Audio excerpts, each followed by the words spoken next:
Good morning, dear listeners. Once again, we welcome you to VOC, the Voice of Churchill YouTube channel. Welcome to our morning devotion on the topic, the importance of self-control. This is part 5 of the continuing series on the main topic, temptations. Join me welcome Pst Churchill to take us through today's devotion.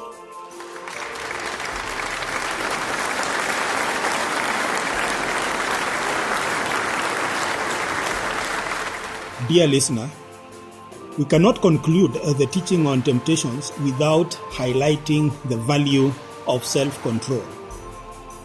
You'll agree with me that without self-control, we become slaves of food, lust, money, people, situations, etc. I want us to look at some few scriptures that talk about self-control. Proverbs chapter 25 verse 28, it says, "Like a city whose walls are broken through is a person who lacks self-control." Yes, a life without self-control is open and vulnerable. We noted that the serpent easily entered the Garden of Eden without any resistance. He easily engaged Eve in a conversation and easily convinced her within a short time to taste the forbidden fruit. I'd like us again to read Galatians chapter 5 verse 19 to 21 in a simplified version. It goes like this. It is obvious what kind of life develops out of trying to get your own way all the time.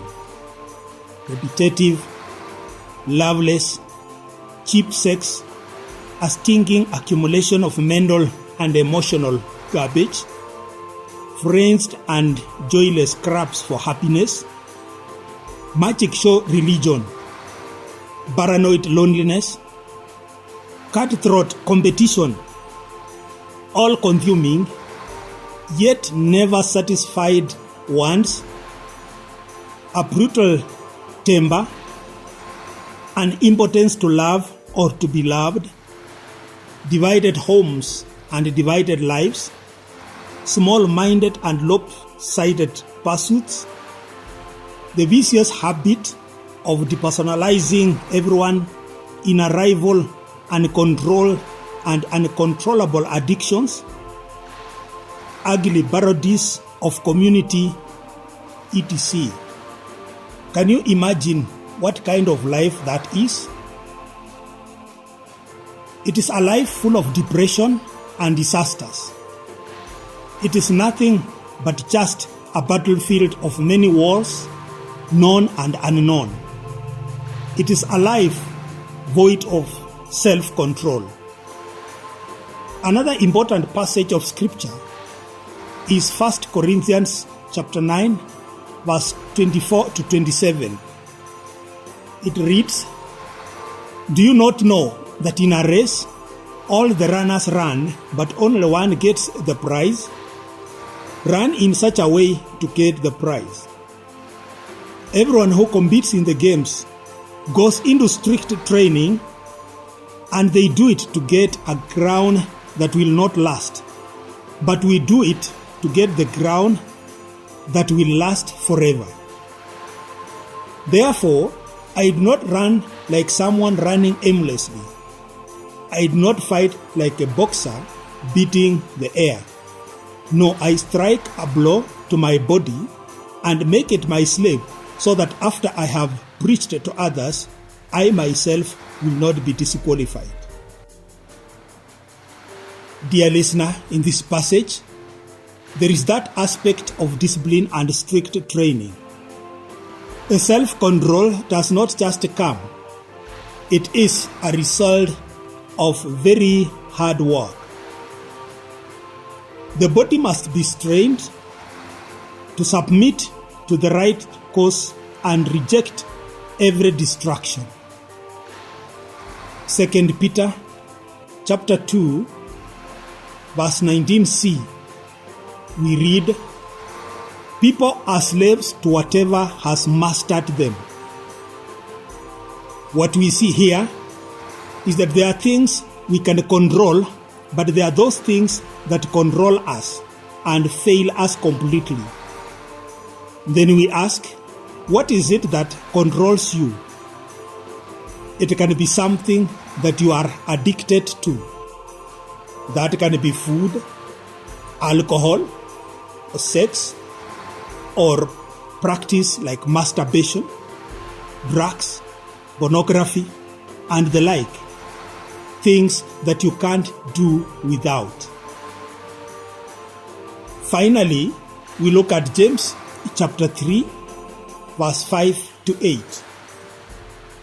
It reads, "The tongue is a small part of the body, but it makes great boasts. Consider what a great forest is set on fire by a small spark. The tongue also is a fire, a world of evil among the parts of the body. It corrupts the whole body, sets the whole course of one's life on fire, and is itself set on fire by hell. All kinds of animals, birds, reptiles, sea creatures are being tamed and have been tamed by mankind. But no human being can tame the tongue. It is a restless evil full of deadly poison." Dear listener, that is very strong. How much has the tongue failed you and I? What are those times you missed just because of the tongue?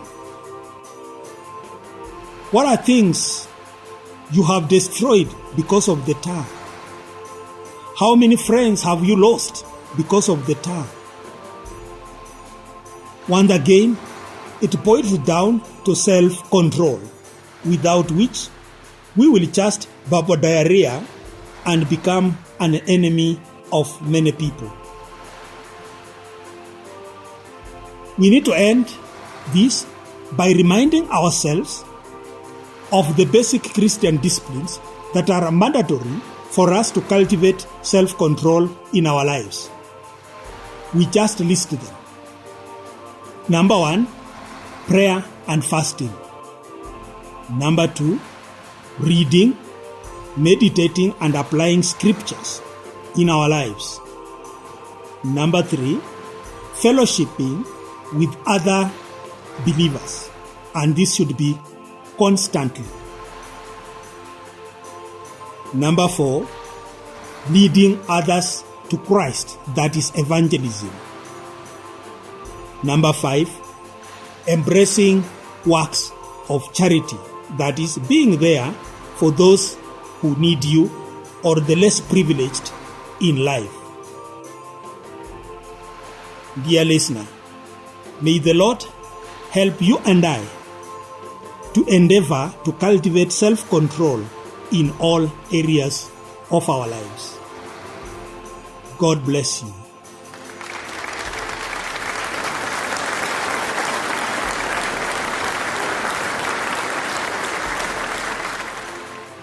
Dear listeners, we have come to the end of part 5 of our morning devotion today. Thank you for subscribing.